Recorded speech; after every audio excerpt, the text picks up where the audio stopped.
কি কর ये बात बुझ हरा ने मुंह फुसके बाहर है गसगा আর জানি ভুল নয় ভালো করে মিছিল দে আসলে হাবু ভাই কিন্তু জনগণের শত্রু কি করে ये भाई मुंह फुसके শত্রু বাবার है गसगा তোরে সত্যটা বাই করা যাবো না, আগে ইলেকশনে জিতা নই, তারপরে হবে সবকিছু। ঠিক আছে, ভালো করে মিছিল দে। ঠিক আছে ভাই হাবু ভাই কা দিলে ভোট পছন্দ তো থাকবে দেশের লোক এই তুই যা যা যা যা ভাই আমার বড় চাল না আপনারা তো যদি না থাকে আমার না খেয়ে থাকা লাগবে তুই না খেয়ে থাকবি না কি করে থাকবি আমার দেখার বিষয় নাই, তুই এখান থেকে চলে যা। ভাই আমি কিন্তু মাইন্ড করলাম আমার বাড়িতে কিন্তু 50টা ভোট আছে আরে আমি তো এমনি বলতেছি, পাগলা রাগ করছ কেন? তুই যেগুলো ফালতু কথা বলস জনগণ তো ভোট দিবে না আমাকে। ঠিক আছে, এখন আমাদের একটা সময় আসছে, আগে তো ভিক্ষা করে খাইছি। ঠিক আছে, এখন জনগণকে ভুলভাল বুঝিয়ে এমপি হতে পারলে কাম হয়ে যাবো। তোরা আমার পিএস বানাও, পার্সোনাল পিএস, তোর বেতন দেবো 1 লাখ টাকা। 1 লাখ টাকা কেমন দিবেন আরে পাগলা, জনগণের সমস্ত টাকা মেরে দিমু, সমস্ত বাজেট মেরে দিমু।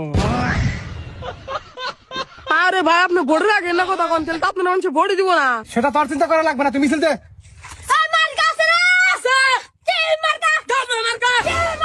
দেখতে পাচ্ছ কৃষক, ওনাদের ভোট ছাড়া আমরা এমপি হতে পারবো না, ওনাদের ভোট আমার দরকার আছে। চলো আসো। আসসালামু আলাইকুম। ওয়ালাইকুম সালাম। ভালো আছেন আপনি?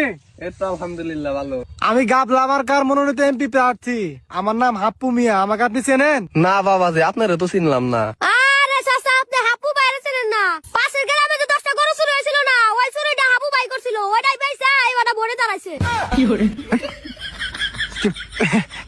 আরে মানে ওইটা খুব আন্নি গেছে না, মানে আমি ওইখানে একটা সংগঠন আছে, ওই সংগঠনে 10টা গরু দান করছিলাম। ঠিক আছে, ভালো করে বলবো না তুমি? ও আমার মনে আসিল না। বলতে পারে নাই, বুঝতে পারছেন? ও বুঝতে পারছি, আপনার আবার ওই রকমই দেখা যায় তো। ওরকমই দেখা যায় মানে? বুঝলাম না। আরে আপনার এমপির মতো দেখা যায়, ওটা বলছি। ও, আমি বুঝতে পারি না। যাই হোক, আমার গাবলা মার্কা একটা ভোট দিয়ে আমাকে জয়যুক্ত করবেন। ঠিক আছে, আমি আপনাদের এই এলাকার উন্নয়ন করতে চাই, জনগণের উন্নয়ন করতে চাই। হ্যাঁ আপনাদের আর খেতে খামারে কষ্ট করে কাজ করতে হবে না, শুধু রাস্তায় থালি না বসে থাকলেই হবে